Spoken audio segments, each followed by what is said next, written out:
ร้างต้นกะละพึก1 ต้นนำเผ่าบุญหลายป้าหมูนได้สร้างต้นกะละพึก1 ต้นนำเผ่าบุญหลายป้าแต่งได้สร้างต้น2,000 ลิตรทางหน้าสาธุโมทนาบุญนำ200,000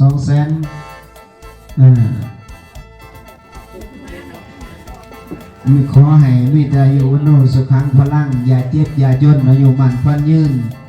ขอ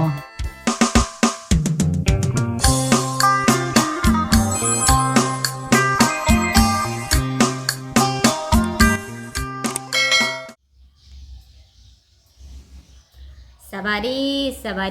ดีเด้อ FC โมดทุกท่านเนาะสวัสดีตอนเช้าพี่น้องเลยทักทายสวัสดี FC คลิปนี้เนาะสิพาพ่อแม่พี่น้องเบิร์ดสุขุสุขคนไปทำบุญน้ำกันพี่น้องเลยงานบุญแจกข้าวเนาะเพื่อนเจ้าภาพเพื่อนกะอยู่โซนทางไปเมื่อนาของแม่น้องวินตาเพื่อนหลับพี่น้องเลย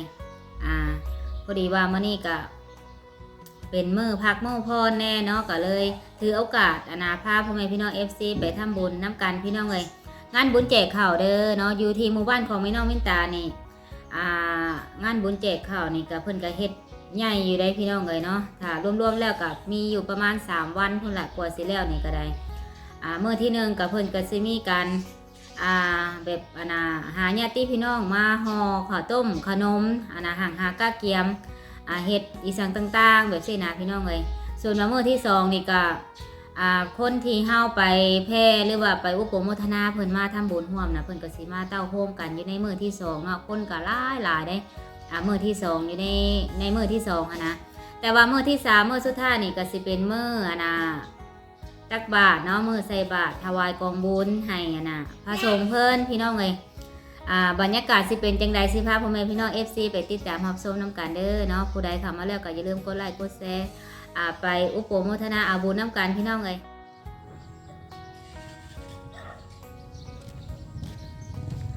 พี่น้องเลยเปิดภาพออกมาก็คึมเด้อมานี่บรรยากาศสีคึม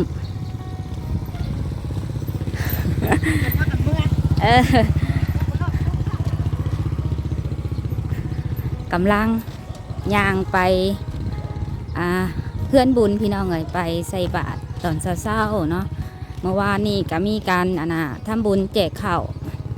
อยู่ที่หมู่บ้านของแม่น้องมินตาเนาะอันนี้ก็เป็นหนทางไปหน้าได้พี่น้องทางไปหน้าของแม่น้องมินตาละเมื่อคืนนี้ฝนตกฝนตกลงมาฟ้าเหลื่อมฟ้าห้องสนั่นพันพื้นเมื่อคืนนี่พี่น้องแต่กับบ่แห้งเนาะฝนมีแต่ฟ้าเหลื่อมตัวเหลือแต่ธงยาง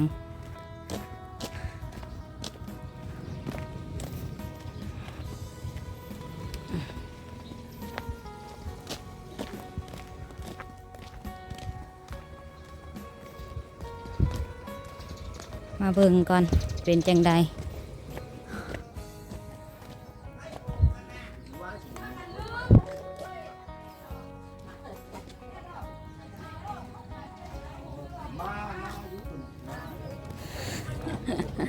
แบบนั้นก็ได้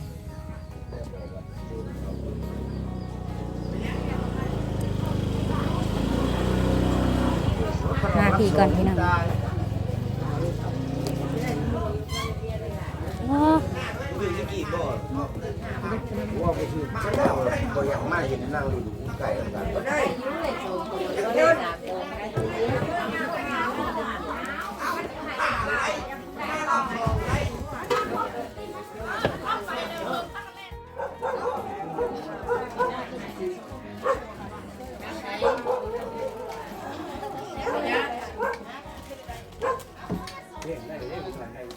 วัตนังเต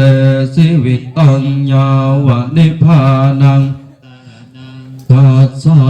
มิธัมมังอายุวัตนังเตสิวิตัญญาวะนิพพานังสรณังกัสสามิสังฆังอายุวัตนังตั นังสารนังกัสสามิปิพุทธังอายุวัตนังเตสิวิตังยาวนิพพานังสารนังกัสสามิทุติยัมปิธัมมังอายุวัตนังนังสารนังกัสสามิทุติยัมปิสังฆังอายุวัตนังเตสิวิตังวะนิพพานังสารนังกัจฉามิตติยัมปิพุทธังอายุวัตนังสิวิตังยาวะนิพพานังสารนังกัจฉามิตติยัมปิธัมมังอายุวัตนังเตสิวิตังยาวะนิพพานังสารนังกัจฉามิตติยัมปิสังขังอายุวัตนังเตสิวิตังยาวะนิพพานังสารนังกัจฉามิอิติปิโสภะคะวาสัมพุทโธเวทธาจารณสัพโนสุขโตโลกาวิทุอนุตตโรปุริสาธัมมสารถิสัทธาเทวมโนสานังพุทโธภะคะวาติสวะโตภะคะวะตาธัมโมสันทิติโกอาคาลิโกเอหิปัสสิโกโอปัญญิโกปัจจตังเวทิตาโกวิญโยเหติสุปฏิปันโนภะคะวะโตวะกะสังโฆอุสุปฏิปันโนภะคะวะโตสาวกสังโฆยายาปฏิปันโนภะคะวะโตสาวกสังโฆโนภะคะวะโตสาวกสังโฆ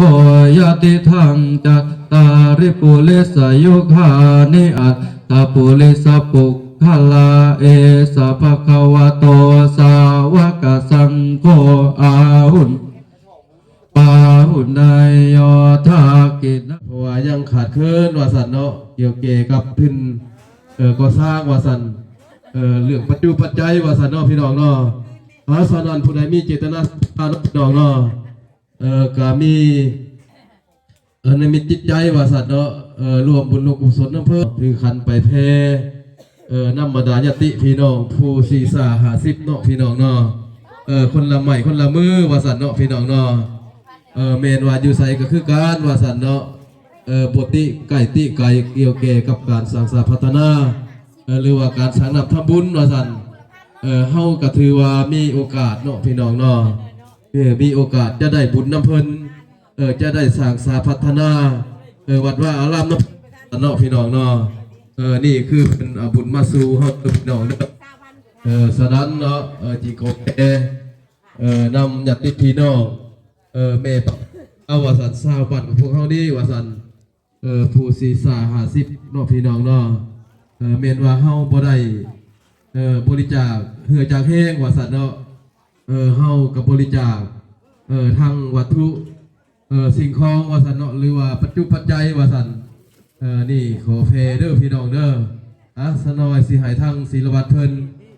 ที่ขันไปเพเด้อพี่น้องเด้อโจไหวสำนีสะกอนบัดนี้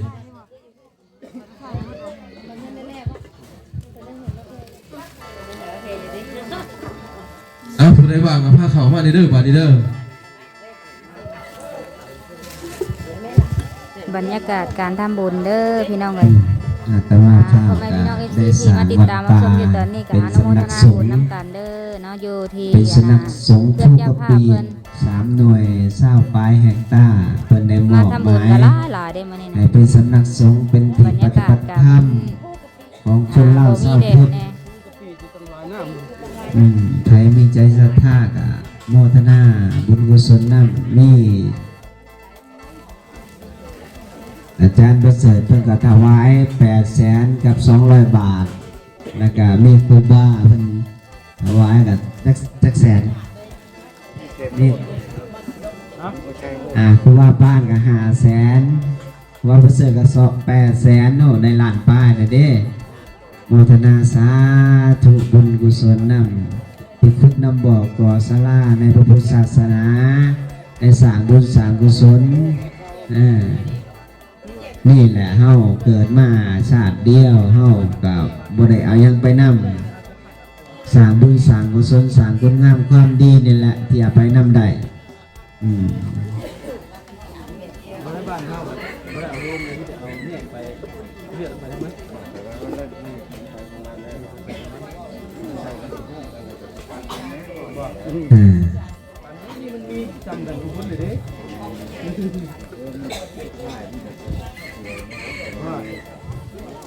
ญาติจำนังกันแล้วบ่มีทางเดียวที่เขาจะฆ่าคนแก่ดำ ยืนต่อคิวกันอยู่ ที่ทางไกลว่าจะใจ พี่น้องเอ้ยมาบุญน้ำกันเด้อเนาะพี่น้องป้องปายมาทำบุญร่วมกันกับคณะเจ้าภาพเพิ่นหลายมื้อนี้นะพี่น้องเอ้ยเพราะว่ากองบุญเพิ่นก็มีตั้งว่า3กองเพิ่นได้เนาะ3กองเพิ่นล่ะ สิ่งนี้จึงมี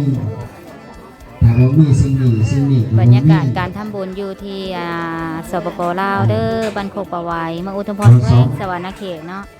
วันนี้มาเก็บภาพบรรยากาศให้พ่อแม่พี่น้อง FC เบิ่งพี่น้องเลยพร้อมบรรยากาศพร้อมกับบรรยากาศดีเนาะ สามเณรจะติดกับเพิ่นลูก งานบุญแจกข้าวเด้อ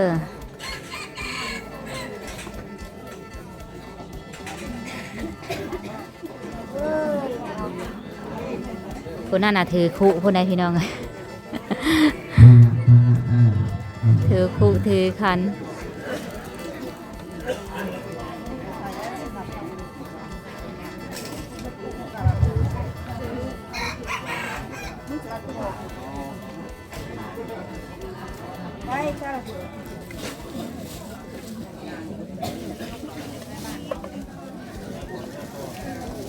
ในอยากสิเป็นสภาพห้องน้ำก็ได้เด้อสภาพห้องน้ำแล้วก็คุณน้ำสางแล้วก็ทางอัน 2,000 ลิตรทั้งหน้า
เด้อนั่นญาติโยมทั้งญาติของครูบ้านะ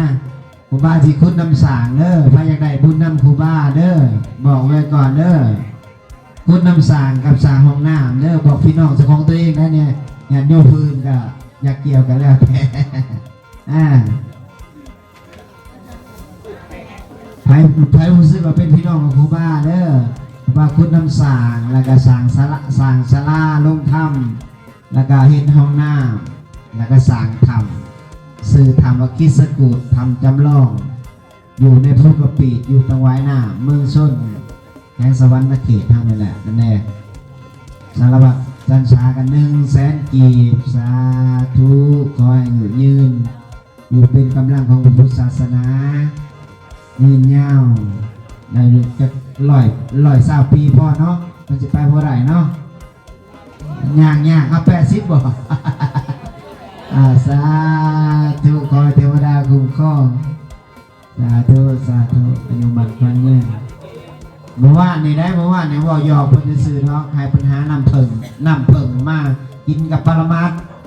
ถ้ามาเพิ่นก็ได้น้ำเพิ่งแท้แล้วนะบ่หยอกสิประเจตนาได้บ่หยอกเพิ่นซื่อๆได้ผมว่าจังซ่าเอ้ยว่าสารวัตรอาน้ำเพิ่งมากินกับปรมัตถ์เด้อว่าซะกับครูบาก็บ่ฮู้ว่าเลขมันสิออกเพิ่งนะ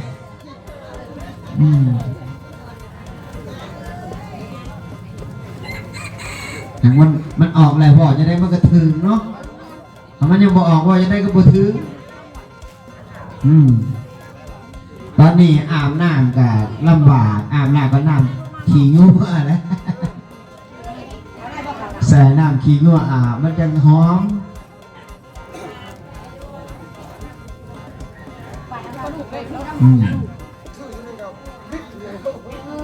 ฉันอยากไปกับพาญาติซีไปเสิร์ชไปเที่ยวเบิ่งสาธุขอโมทนาสาธุใส่น้ำเพิ่มกันเมืองส้มเขตชนเผ่าละเทิงอยู่การดานที่สุดจากตัวเมืองไปเกือบ40 ลักโอ้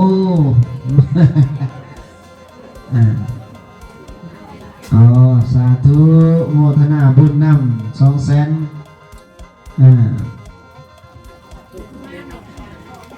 มีขอให้มีแต่อยู่วันโนสุขังพลังอย่าเจ็บอย่าจนอายุมันควันยืน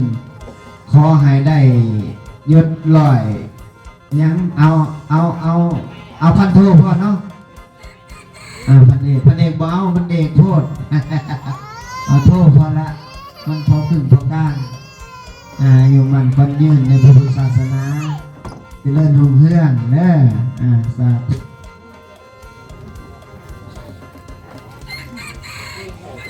ประมาณคุณน้ำสารกับโซลาเซลล์เนี่ยก็ประมาณ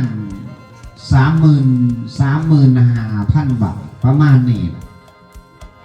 ต้องใส่มูลค่าคุณน้ำสารก็ซื้อได้อะไรญาติโยมเขาโมทนานำยึดนำติ๊กต็อกนำเฟซบุ๊กกันหลายโยมไม่ออกยังก็ไม่ออกเกลือใส่แก้ว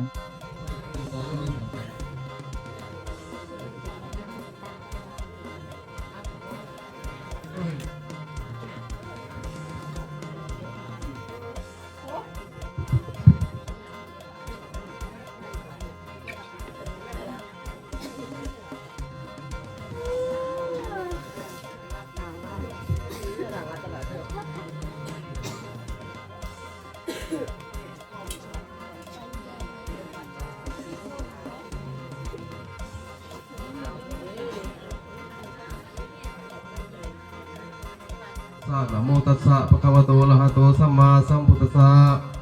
สาธุสาธุอิมัตสมิงอุปเปทานิอิมานิเอกทัสสังบูชาลนะทายะตุติยัมปีสาธุจตุอิมัตสมิงอุปเปทานิอิมานิเอกทัสสังกะละพึก1 ต้น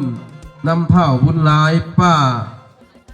หมูนได้สร้างต้นกะละพึก1 ต้นนำเท่าบุญหลายป้าแต่งได้สร้างต้นกะละพึก1 ต้นนำเท่าบุญหลายนางกองพร้อมครอบครัวได้สร้างต้นกะละพึก1 ต้นน้ำท่าบุญหลายดาวเต้นเหงานอน สาวนิ่งได้สร้างต้นกะละพึก1 ต้นน้ำท่าบุญหลายนางดวงพร้อมครอบครัวได้สร้างต้นกะละพึก3 ต้นต้นทีน1ให้พอบุญนางดวงพร้อมครอบครัวได้สร้างต้นกะละพึก3 ต้นให้พอบุญหลายมาหับเอาด้วยเถินเสียวลองบ้านขอนเต้ได้สร้างต้นกะละพึก1 ต้นน้ำเสียวบุญกะละพึก1 ต้นน้ำเท่าบุญหลายมาหับเอาด้วยเถินบุญและบ่บาดนี้เนาะถ้าผู้ใดบ่ได้ยินเสียงตัวใส่กรุณาเด้อบาดนี้เด้อ